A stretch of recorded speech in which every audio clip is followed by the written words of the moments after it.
नमस्कार दोस्तों, मैं मधु। आज की इस वीडियो में हम बात करेंगे राम मंदिर और कर्पूरी ठाकुर की पिच पर बिहार में सजा हुआ लवकुश समीकरण है उसके बारे में। तो चलिए शुरू करते हैं।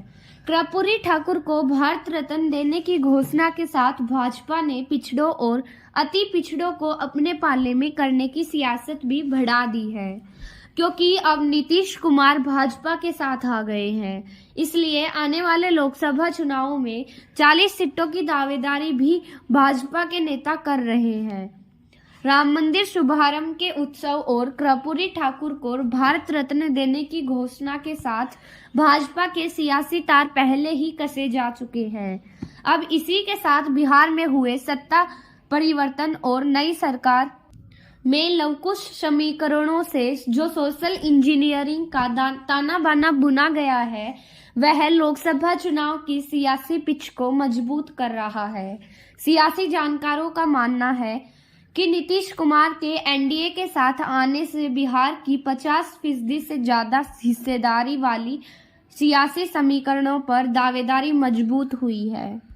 जानकारों की माने तो नीतीश कुमार सरकार की कैबिनेट में विस्तार के साथ सोशल इंजीनियरिंग का पूरा समीकरण साधा जाना तय माना जा रहा है, जिससे भाजपा आने वाले चुनाव में खुद को स्थापित कर सके। सियासी जानकारों का मानना है कि भाजपा ने भले ही नीतीश कुमार के साथ गठबंधन कर बिहार की सत्ता में वापसी की हो, लेकिन उनकी निगाह 2024 के लोकसभा चुनाव में व्यक्तिगत पार्टी के तौर पर मजबूत वापसी की है। पत्रकार और राजनीतिक विशेषज्ञ प्रभात कुमार कहते हैं कि अगर भाजपा ने जातिगत समीकरणों के लिहाज से नीतीश कैबिनेट में बड़ा दांव खेला है। प्रभात कहते हैं कि इस बार भाजपा ने सम्राट चौधरी को उप मुख्यमंत्री बनाकर न सिर्फ मजबूत चेहरे को सामने किया है, बल्कि ओबीसी में कोहरी समुदाय में सीधे तौर पर कनेक्ट बनाया है। इसी तरह भाजपा ने विजय कुमार सिन्हा को उप मुख्यमंत्री बनाकर अगड़ों में मजबूत दावेदारी पेश की है। भाजपा के तकरीबन 4% आबादी वाले कोरी समुदाय के सम्राट चौधरी, 3% आबादी वाले भूमिहार समुदाय के विजय कुमार सिन्हा और पिछड़ा वर्ग के कहार समुदाय से आने वाले को भी कैबिनेट में जगह दी है।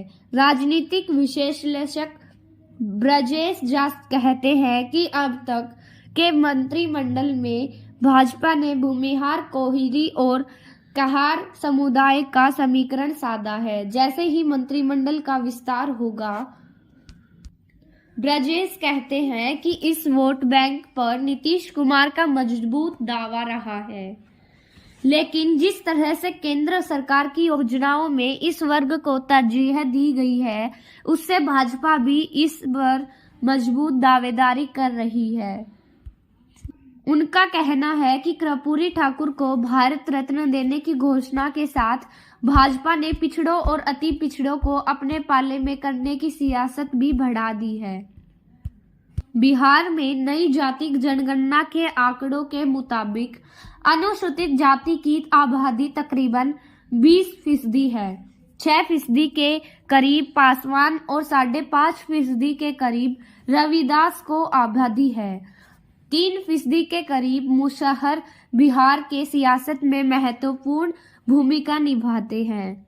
ब्रजेश झा कहते हैं कि चिराग पासवान और पशुपति कुमार की साझेदारी है, इसलिए जातिगत समीकरण के लिहाज के भाजपा खुद को मजबूत मान रही है। ऐसे ही समीकरणों के आधार पर भाजपा के नेता रविशंकर प्रसाद कहते हैं कि आने वाले चुनाव में वह 40 सीटें जीतने वाले हैं। तो दोस्तों, हमारी अगली वीडियो देखने के लिए हमारे चैनल को लाइक एंड सब्सक्राइब कीजिए।